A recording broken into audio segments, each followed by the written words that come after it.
can you explain the Dynamic International Prognostic Scoring System, or DIPS? Thank goodness there's an acronym for that. Yeah, no, And it's a great question. yeah, Scoring systems, right? yeah, and Cliff wants to know how he can ask his doctor about it. Right. So the easiest way to talk about it, the good news is everything we've been talking about is incorporated in these scoring systems. So said in another way, we've been talking about it subjectively. The scoring systems try to make the subjective objective. So quick history. So these started in 2009 with the IPSS, International Prognostic Scoring System.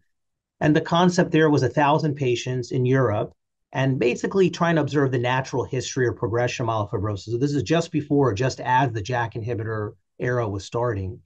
And what we found is that four groups nicely separate. So the lowest of low risk group potentially can be measured in decades for overall survival.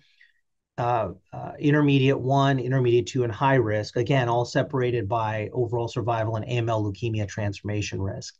Now, that's evolved over time as the questioner is asking to more sophisticated scoring systems. So that's all you really need to know. So DIPS just means Dynamic International Prognostic Scoring System. Then there's DIPS Plus, and can you believe it? There's even the MIPS now, Molecular International Prognostic Scoring System. All right, so there at least there's a rhyme and reason there. I think each iteration is telling you that we are dynamically understanding more about the disease. Two, the IPSS, the original one, was meant to be only at diagnosis, and the DIPS, by definition, dynamic scoring, is anytime during the course of the disease. That's interesting. And then three, they're incorporating new factors each time. So from the time of the IPSS to the DIPS and now the MIPS, you're incorporating all these factors that we couldn't before: cytogenetics, molecular findings, anemia, transfusion burden, thrombocytopenia, et cetera. So that's basically it.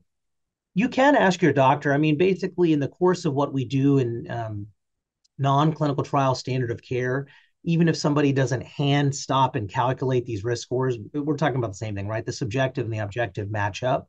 But of interest to the patients, there are calculators that are available.